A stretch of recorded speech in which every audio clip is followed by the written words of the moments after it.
Hey, I just wanted to talk a little bit about feeling like, and maybe this isn't the same for some of you, but feeling like my body is here in the present, but my mind is elsewhere. The reason why I want to talk about that was earlier today, uh, I was working at where I used to work. So obviously, I said this before, I have my own shop here. I make okay money. It's not like the greatest thing of all time, but it also gives me freedom.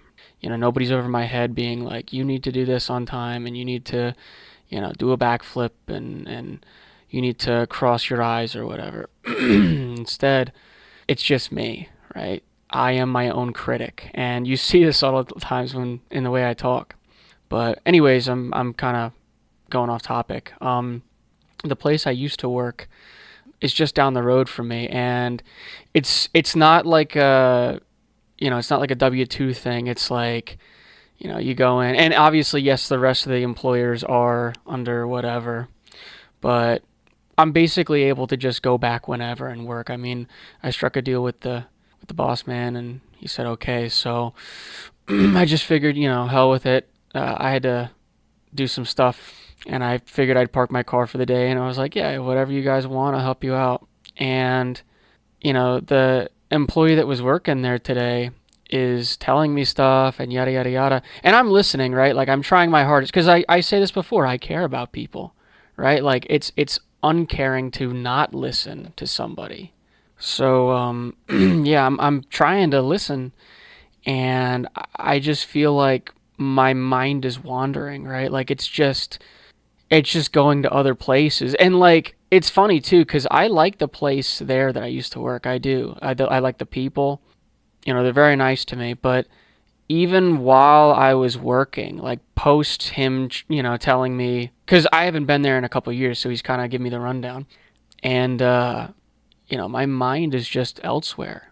I feel kind of like the ghost in the machine where I don't feel like I'm me, right? Like, what I'm thinking about is away from the material, the physical, what's happening while I'm working. Like, and granted, I do that all the time. I turn my brain off, especially if it's something that it's not, like that's how I actually sort of got to be the way I am, was working there from when I was 14 all the way up until 2 years ago, where it was also just me. I mean, granted, I had a boss over my head, but it was just me. I was also my own critic. I mean, he'd be like, okay, you do this, and then I wouldn't see anybody for 4 hours. It was a mix between a landscape. I don't want to say exactly what it is, but it's like a landscaping, like a part of what happens there. And granted, I'd be doing everything else under the sun, right?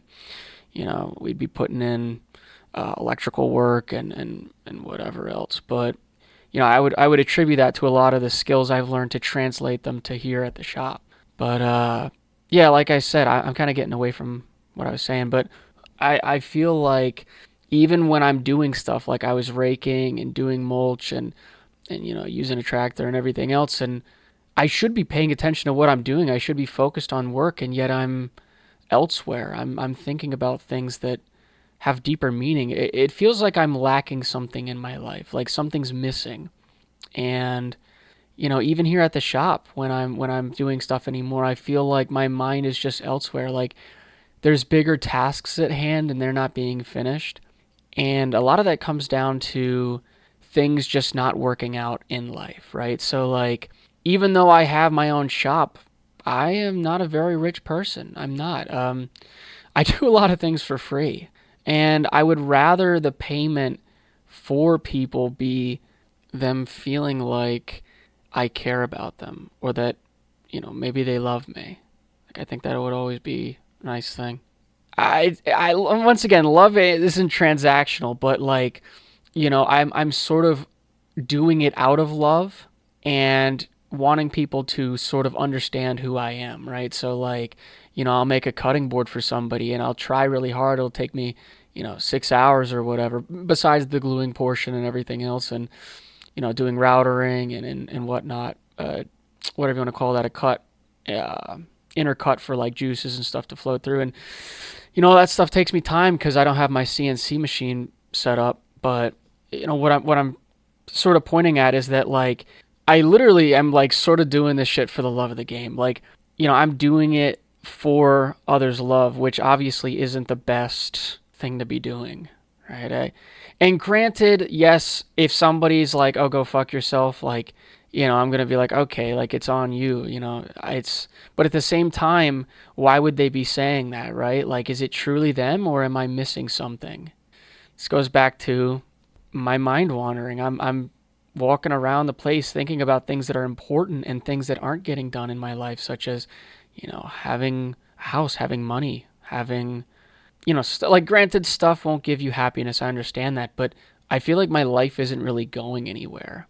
Maybe it is. It's just slow. It's slow. We're at a slow part of the year for me for what I do. Most people buy stuff around Christmas and summer and, when money's actually flowing. But, we're sort of going through a depression just in general, like in this country. Like you can see, if people say that we're not having some sort of issue, they're just fucking retarded. Like it just is what it is. But, even just doing my own thing, like I'm doing passion projects. Like the logo for this channel was a passion project, that cross that you see.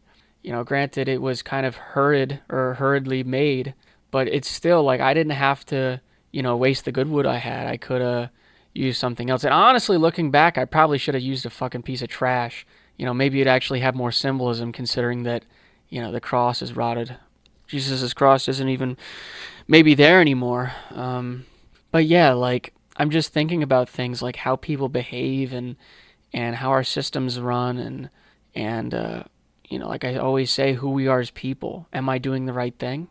Am I the best version of myself? How can I be the best version of myself? How can I try at life? How can I show others? I think that was a lot of thing or a lot of stuff that I was thinking about while I was out there too was, am I really helping people?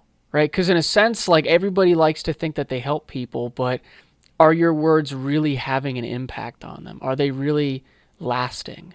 Right? Is it something that's going to stay sturdy? Is it a rock? Right? It's not going to, randomly break or crack or whatever. Like, is it a good post to cling to? Right? If somebody's having a bad day, I want my words of affirmation to help them get through, because you may not hear, words of affirmation all the time. You just won't. And this is sort of the metanoia and the renewing of the mind process that's talked about in the Bible. Excuse me. So in the Bible, the word repentance actually means metanoia, which the Greek translation roughly for it means like a change of mind, a constant renewal of the mind that can remind you of Christ. Like it's supposed to be like when you feel like you're not worth anything, you're struggling, you're whatever, anything like that, that you can come back to Christ and be like, okay, you know what? I do have all things, right? Like we may not see it yet. This is what faith sort of is, and hope is, we may not see these things yet, but yet we still have them, right? It's tough to say that because it's true and then yet turn around and almost be asking for life to go a certain way for me, and maybe it's just not meant to be, right? Maybe it's just not meant to plan out. Because I'm not necessarily a big planner, but I try to plan for the best of things. So like obviously, yes, planning for the worst when you're planning a vacation or building a structure or whatever, but I'm planning my life to be happy and content and not be so, angry all the time. I think that's one thing that I've been trying to get better at is I'm not so sure it's depression. I don't think it's depression. I'm more so mad at the way people behave because I want the best for them and then they spit in my face and it's like, okay, so I'm wanting the best for you. Don't you want the best for you? Right? Like just rationally think about it. Like if you're going to put your hand on a stove and I'm saying, hey, you probably shouldn't do that. And then you spit in my face. And then it's like, I didn't even try to pull your hand away. Right? Like I've given you information that can help better your life and that you tell me no. And, I get that everybody won't appreciate this thing or those things, but it just sucks to know that like you can help somebody and yet they can hurt you. I think that might be why I daydream so often, is people don't understand me when I try, and I do not try to force my ideas onto people. Even now, you have the choice to leave. But even when I'm talking with people, I feel like people don't get me. There's a sort of understanding process that they just don't. I do a lot of skip thinking. I think that's what it's called, or jump thinking, where like, and you guys have probably seen this already a bunch, where I'll go to say something and then I've already concluded that the thing I'm saying is important, or I'm already jumping to another subject that may contradict myself. So I'm trying to be careful with my words because I don't want things to be mixed up. Like, I try not to be a hypocrite. That's another thing, is I want to maintain a thorough ideology or a philosophy, or not necessarily a theology, but like a greater spiritual idea that I'm not going to be a hypocrite all the time. And yes, people will be hypocrites. Like, it's inevitable. It's our sin nature. But I want to try to be the best, right? And I'm not saying this. I'll get to this at another date about self-improvement. I'm not a big fan of the whole self-improvement culture online. I think that's very troublesome because they only, fuck it, whatever. We'll start talking about that too. They only ever talk about the physical, or like the idea of like stoicism, right? It'd be like, oh, you got to be stoic, without the true understanding or underpinnings. Like, everybody loves the end result, but nobody likes how you got there. And there's sort of a shaping, a molding process, a metanoia, a renewing of the mind, or repentance, or like, it's sort of that process that needs to happen so that you can understand what is happening, right? Like what the best way to go about things. Because I wasn't like this overnight. I wasn't. It took many years of forming and understanding that, I was neglected, and my mom is a wonderful woman, but it doesn't help that she's a normie, or that she, and this isn't going to be a beatdown. I love my mom, like I said, but she can't help but stoke the flames of my narcissistic father, right? And that's one of the worst things a parent can do, is to be on the side of evil in the face of somebody trying to be themselves, right? And I thank people, or I should be thanking a lot more people, for helping me get to this spot. I mean, I've been all over information spaces, information spheres, listening to people talk. I mean, I've basically been everywhere on the internet, which sounds like I've been to the deep web, which I haven't. I haven't been to the dark web. I haven't been to any of that crap. That doesn't really interest me. It's more so like, I long for understanding in others, so I'm surprised that it's not reciprocated to me. And that, yes, I sound like a fucking egomaniac when I say that. Why isn't it about me? Why isn't it about me? But it's more so like, like a child, right? Like, I feel like a child, where I see this a lot in, I guess it's a second cousin to me, where, I've seen him give a toy to somebody, or like, he'll share something and it doesn't get reciprocated. And then you can see him being like, why don't they love me? Right? Like, you, excuse me, you can see that in his reaction. You can see it in his face. And that reminds me of how I was. And I don't want him to grow up thinking that there's something wrong with him, because there isn't, right? There isn't. It's just the world is evil. And it really is heartbreaking. He's a good kid. And like any of you, I want the best for him. I want the best for you. And sometimes the best isn't what we think it is. Like, this is making me a hypocrite right now, where I'm like, I think the best is I need these things, but maybe God is saying I am where I need to be, right? I am exactly where I should be. And you might feel stuck, and you might feel like the same way as me, where I'm like, oh, I need to do this and I need to do that, but maybe you are where you need to be. And it's not a thing of punishment. God is not looking to punish us, right? That's not his goal. His goal is to let us grow. And I didn't really explain this last time, but Stagnation, although it may feel like that, may be the period of rest that we need so that we can grow later. Or even it may feel like we're not growing and yet we are. That rest period is necessary so that we can grow. I think a lot of my issue comes from disappointment in people.